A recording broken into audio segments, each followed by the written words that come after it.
రామ్ గోపాల్ వర్మ. ఎందుకు ఈ మాట అనాల్సి వస్తుందంటే, సమాజంలో గౌరవం, సమాజంలో ఒక ఒక రెప్యుటేషన్ ఉన్నటువంటి నాయకులందరి మీద కూడా ఇష్టారీతిన అసలు తన ఎగ్జిస్టెన్స్ ప్రూవ్ చేసుకోవడానికో, తన సస్టెనెన్స్ ప్రూవ్ చేసుకోవడానికో ఎందుకు చేస్తున్నాడో అర్థం కాకుండా రోజుకు ఒక రకంగా, ముఖ్యంగా తెలుగుదేశం పార్టీ జాతీయ అధ్యక్షులు నారా చంద్రబాబు నాయుడు గారి మీద, జాతీయ ప్రధాన కార్యదర్శి నారా లోకేష్ గారి మీద, అలానే పవర్ స్టార్ పవన్ కళ్యాణ్ గారి మీద, జనసేన అధినేత ఇష్టారీతిన ఏ రకంగా అయితే రోజు రోజు ట్వీట్లు చేస్తూ తనకున్నటువంటి చపల బుద్ధిని, తనకున్నటువంటి కుయుక్తుల్ని, తనకున్నటువంటి కుసంస్కారాన్ని రోజు రోజుకి బహిర్గతపరుచుకుంటున్నాడు రామ్ గోపాల్ వర్మ.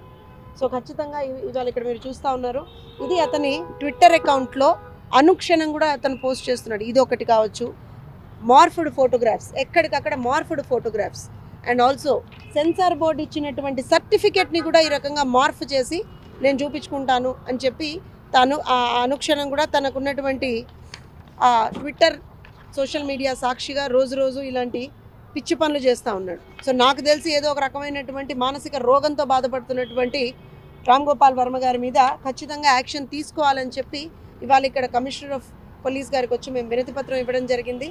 ఎందుకనంటే రామ్ గోపాల్ వర్మ అనేటువంటి వ్యక్తి ఇవాళ రోజున ఒక మ్యాలిషియస్ ఇంటెన్షన్ తోటి మా నాయకులకు ఉన్నటువంటి ఒక గౌరవాన్ని, ఆ గౌరవ మర్యాదలకి భంగం కలిగించేటువంటి విధంగా, అలానే ఒక క్రిమినల్ కాన్స్పిరసీ తోటి, అంటే ఏదో ఆషామాషి వ్యవహారాలుగా ఇతను ఏదో చేస్తున్నాడని అనుకోవడానికి లేదు. దీని వెనక ఎవరో పెద్దవాడే ఉండి దాన్ని ఎక్కడికక్కడ ఫండ్ చేస్తూ వెళ్తున్నాడు అనేటువంటి కూడా స్పష్టం.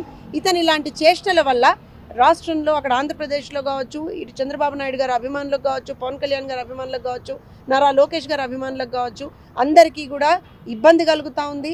రాష్ట్రంలో, అక్కడ ఆంధ్రప్రదేశ్ రాష్ట్రంలో ఒక విధమైనటువంటి అన్రెస్ట్ అనేటువంటిది వచ్చింది. సో ఖచ్చితంగా దీన్ని అడ్రస్ చేయాల్సినటువంటి బాధ్యత ఉందని చెప్పి ఇవాళ కమిషనర్ గారికి విన్నవించుకోవడం జరిగింది. దానికి సంబంధించినటువంటి మేము ఇవాళ ఇక్కడ ఒక కంప్లైంట్ ఇచ్చున్నాము, దానికి సంబంధించినటువంటి ఎక్నాలెడ్జ్మెంట్ కూడా తీసుకున్నాం. వదిలే ప్రసక్తి లేదు, రామ్ గోపాల్ వర్మ గారు మిమ్మల్ని వదిలే ప్రసక్తి లేదు. ఎందుకనంటే సమాజానికి ఏదన్నా మంచి చెయ్యాలి అనుకుంటే ఏదైనా సినిమాలు తీసుకోండి, లేకపోతే సమాజానికి మీరు ఏదైనా నేను ఒక మెసేజ్ ఇస్తాననుకుంటే అది వేరే విషయం. కానీ ఒకళ్ళ చేతుల్లో పప్పెట్లుగా మారి, ఒకళ్ళు ఏదో చెప్తున్నారు కదా, 4 డబ్బులు వస్తున్నాయి కదా అని చెప్పి పేటీఎంలో బ్యాచ్ లాగా మీరు కూడా తయారయ్యి ఇవాళ రోజున నేను ఏదో ఎలగబెడతానంటే మాత్రం ఊరుకునే ప్రసక్తి లేదు. చంద్రబాబు నాయుడు గారి అభిమానులుగా, నారా లోకేష్ గారి అభిమానులుగా, పవన్ కళ్యాణ్ గారి అభిమానులుగా, మంచిని అభిమానించేటువంటి అభిమానులుగా, సంస్కారాన్ని అభిమానించేటువంటి అభిమానులుగా ఎవ్వరం కూడా నోరు మూసుకునేటువంటి పరిస్థితి లేదు. ఇలాంటివే మీరు కంటిన్యూ చేస్తూ ఉంటే మాత్రం ఖచ్చితంగా you will have to go behind the bars, no doubt about that. And we have highest confidence on Telangana police అండి. ఇప్పుడు చాలా సందర్భాల్లో మేము మొన్న సార్కి సంబంధించి ఒక రాంగ్ అండ్ ఫేక్ లెటర్ని వాళ్ళు సర్క్యులేట్ చేసినప్పుడు కూడా తెలంగాణ పోలీసులు చాలా సమర్థవంతంగా దాన్ని తిప్పికొట్టారు. ఎక్కడ ఎవరు ఏం చేస్తున్నారు అనేటువంటిది ఇమ్మీడియట్గా ఆ కంప్లైంట్ మీద వాళ్ళు యాక్ట్ చేస్తున్నారు. So we expect Telangana police to act very very strong in this particular case also. And ఖచ్చితంగా రామ్ గోపాల్ వర్మ గారి మీద ఒక స్ట్రాంగ్ యాక్షన్ తీసుకుంటారనే మేము భావిస్తూ ఉన్నాము. కమిషనర్ గారు కూడా రేపు పొద్దున మళ్ళీ కలవమని చెప్పారు.